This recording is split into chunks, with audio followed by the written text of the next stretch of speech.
فلسطین یہ صرف آج کا مسئلہ نہیں بلکہ ہیلو دوستو، ابھی ہم دکان میں بیٹھے ہوئے ہیں. یہ آپ کا چھوٹا بھائی. اگر آپ سبھی کو پرانے زمانے کے ویڈیو، اتہاس کا ویڈیو دیکھنے میں دلچسپ رکھتے ہیں تو پلیز اس ویڈیو میں بنے رہے اور فل ویڈیو واچ کر کے جانا. پچھلے 3000 سال سے اس سٹی کو قبضہ کرنے کی لڑائی چل رہی ہے.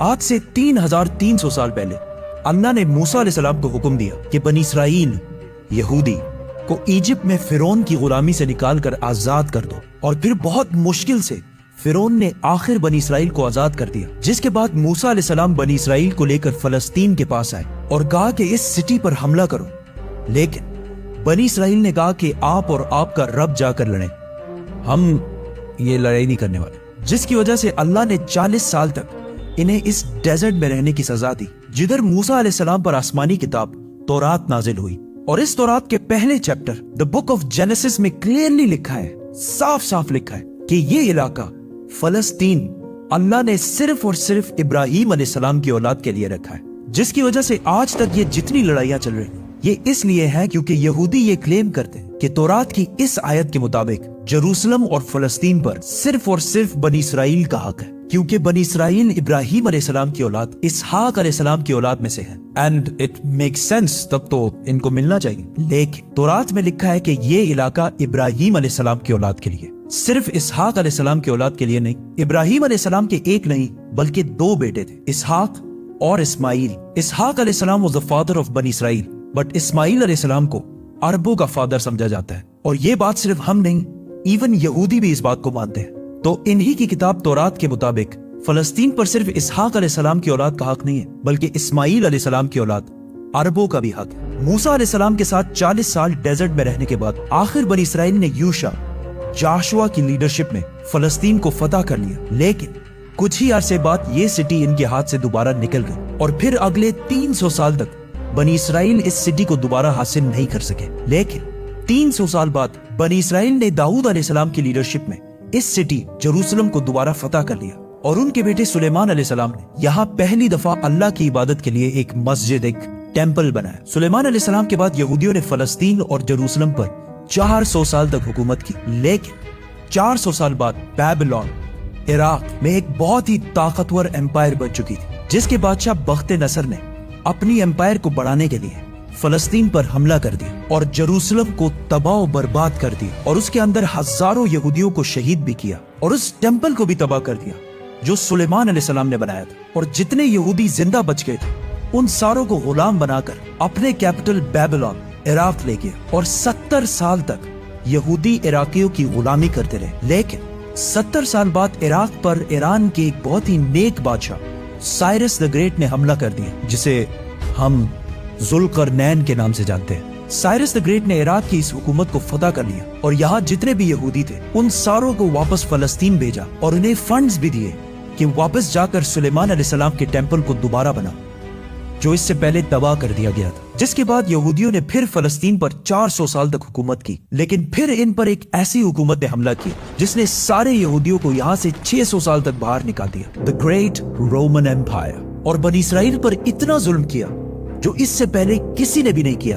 یہودیوں نے رومن امپائر سے لڑنے کی بھی کوشش کی، لیکن رومن امپائر نے ہزاروں یہودیوں کو قتل کیا، اور حالات اتنے خراب ہوئے کہ یہودی رومن امپائر سے چھپ کر غاروں میں رہنے لگے. اور رومن امپائر نے بیت المقدس، جسے پہلے سلیمان علیہ السلام اور پھر ذوالقرنین نے بنایا تھا، دوبارہ تباہ و برباد کر دیا، اور اس کے بعد یہ ٹیمپل آج تک دوبارہ نہیں بن سکا. رومن امپائر نے فلسطین اور جروسلم پر 600 سال تک حکومت کی. لیکن 600 سال بعد رومن امپائر نے ایک ایسی غلطی کی جو اسے کبھی نہیں کرنی چاہیے تھی. انہوں نے عرب میں بہت ہی تیزی سے پھیلتے ہوئے نئے ریلیجن اسلام پر حملہ کرنے کی کوشش کی. لیکن اسلامک ریلیجن اور خلافت اتنی تیزی سے پھیلتی گئی کہ کچھ ہی سالوں میں رومن اور پرشین امپائر دونوں کو فتح کر لی.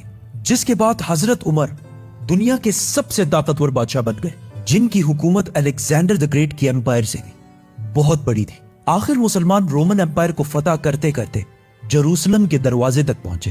رسول اللہ صلی اللہ علیہ وسلم نے پہلے ہی کہہ دیا تھا کہ مسلمان ایک دن جروسلم ضرور فتح کریں گے.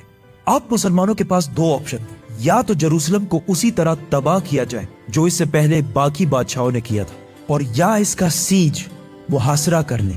آخر 6 مہینے بعد جروسلم کے گورنر سفرونیس نے کہا کہ میں یروشلم صرف ایک ہی شرط میں مسلمانوں کے حوالے کروں گا کہ مسلمانوں کے بادشاہ عمر خود آ کر مجھ سے ملے۔ تو خالد بن ولید رضی اللہ تعالیٰ عنہ نے سوچا کہ اب مسلمانوں کے امیر المومنین کو کیوں ڈسٹرب کیا جائے، تو وہ خود عمر بن کر سفرونیس سے ملنے گئے، کیونکہ خالد بن ولید رضی اللہ تعالیٰ عنہ کی اپیرنس بالکل حضرت عمر سے ملتی جلتی تھی اور دونوں کی ہائٹ بھی بالکل سیم تھی، آلموسٹ 7 فٹ۔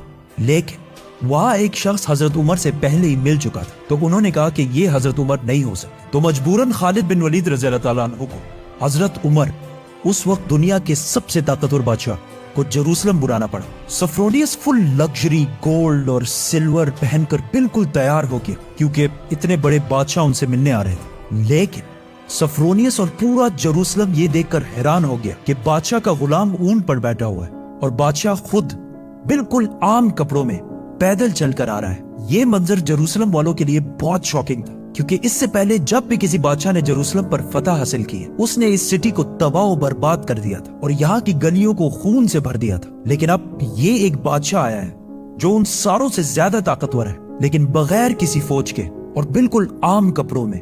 ایسا اس سے پہلے کبھی بھی نہیں ہوا تھا۔ حضرت عمر نے سارے ریلیجنز کو آزادی دی اور بغیر کوئی خون بہائے سفرونیس نے جروسلم کو حضرت عمر کے حوالے کیا، لیکن انہوں نے ایک شرط یہ بھی رکھی کہ مسلمان یہودیوں کو جروسلم آنے کی اجازت نہیں دیں گے۔ لیکن حضرت عمر نے اس کی یہ شرط نہیں مانی اور یہودیوں کو بھی بیت المقدس آنے کی اجازت دی، اور اس طرح پہلی دفعہ جروسلم ابراہیم علیہ السلام کے بیٹے اسماعیل علیہ السلام کے اولاد کے پاس آیا۔ اس کے بعد آلموسٹ 350 سال تک مسلمان، کرسچن اور یہودی جروسلم میں بالکل پیس اور امن کے ساتھ رہنے لگے۔ لیکن پھر 350 سال بعد کرسچنز نے پورے یورپ سے فوج جمع کر کے جروسلم پر دوبارہ حملہ کر دیا۔ اس وقت مسلمانوں کے آپس میں بہت لڑائیاں چل رہی تھی، جس کا فائدہ اٹھا کر کروسیڈرز نے آسانی سے جروسلم کو فتح کر لیا، اور جروسلم فتح کرنے کے بعد مسلمانوں اور یہودیوں پر انبلیویبل ظلم کیا اور ہزاروں مسلمانوں اور یہودیوں کو شہید کر دیا، اور مسجدوں اور سینیگوگز کو بھی تباہ کر دیا۔ اور ہسٹری میں لکھا ہے کہ کروسیڈرز نے جروسلم کی گلیوں کو مسلمانوں کے خون سے بھر دیا تھا، اور ایون مسجد اقصی کو بھی مسجد سے ایک محل، پیلس میں بدل دیا تھا۔ یہودیوں کے عورتوں اور بچوں نے اپنی جان بچا کر اپنے آپ کو سینیگوگز میں بند کر لیا، لیکن کروسیڈرز نے ان سارے بلڈنگز کو آگ لگا دی اور ان کے بچوں اور عورتوں کو زندہ جلا دیا۔ اور یہ سب صرف ہم نہیں کہتے، بلکہ یہ اوتھینٹک ہسٹری کا حصہ ہے جسے یورپینز بھی مانتے ہیں۔ اس کے بعد ان کروسیڈرز نے جروسلم پر آلموسٹ 90 ایئرز تک حکومت کی، لیکن پھر 90 ایئرز بعد مسلمانوں کے ایک بہت بڑے بادشاہ سلطان صلاح الدین ایوبی نے پوری مسلم دنیا سے فوج جمع کر کے جروسلم کو دوبارہ کرسچن سے چھین کر فتح کر لیا۔ اور اس وقت سارے کرسچنز کا یہ خیال تھا کہ اب صلاح الدین ہم سے اسی طرح بدلہ لے گا جس طرح ہم نے لاکھوں مسلمانوں کو شہید کیا تھا۔ لیکن صلاح الدین ایوبی نے بالکل حضرت عمر کی طرح سارے کرسچنز کو معاف کر دیا۔ ایون کرسچنز بھی اس بات پر حیران ہوئے اور صلاح الدین سے پوچھا کہ جب ہم نے فتح کیا تو ہم نے ہر مسلمان کو قتل کیا تھا، لیکن صلاح الدین ایوبی نے انہیں کہا I am not those men. I am Salah Ad-Din. Salah Ad-Din. صلاح الدین ایوبی نے ان سارے ریلیجنز کو دوبارہ آزادی دی اور مسجد اقصی جسے محل بنا دیا گیا تھا اسے دوبارہ مسجد بنایا اور ادھر پہلی نماز ادا کی۔ جروسلم کو جب بھی کسی بادشاہ نے فتح کیا ہمیشہ ادھر بہت خون بہایا ہے، سوائے مسلمانوں کے جنہوں نے ہمیشہ بالکل پیس اور امن کے ساتھ اس سٹی کو فتح کیا۔ صلاح الدین ایوبی کے بعد ایک بار پھر سارے ابراہیمک ریلیجنز جروسلم میں بالکل پیس اور امن کے ساتھ 800 سال تک رہے۔ 800 سال۔ لیکن 800 سال بعد اور آج سے 100 سال پہلے جب جروسلم پر آٹومن ایمپائر کی حکومت تھی تو ورلڈ وار 1 کے بعد عربوں نے برٹش کے ساتھ مل کر عثمانیہ خلافت کو ہمیشہ کے لیے ختم کر دیا کہ ہم عربوں پر یہ ٹرکش لوگ آ کے کیوں حکومت کر رہے ہیں۔ تو اس نیشنلزم کی وجہ سے فلسطین بھی مسلمانوں کے ہاتھ سے نکل گیا۔ لیکن تھوڑے ہی عرصے پہلے برٹش اور یہودیوں کی آپس میں ڈیل ہو چکی تھی کہ اگر برٹش کو یہ علاقے ملے تو وہ ادھر ایک یہودی سٹیٹ بنائے گا۔ اور یہ معاہدہ ہوا کیوں تھا؟ کیونکہ اس سے پہلے یہودی یورپ کے ہر field, business, science, medical, banking, ہر چیز میں بہت سٹرونگ ہو چکے تھے، جس کی وجہ سے یہودی یورپ کے سب سے طاقتور اور رچ کمیونٹی بن گئے۔ تو ان کی سپورٹ حاصل کرنا برٹش کے لیے سب سے ضروری تھا، اور پچھلے 1800 سال سے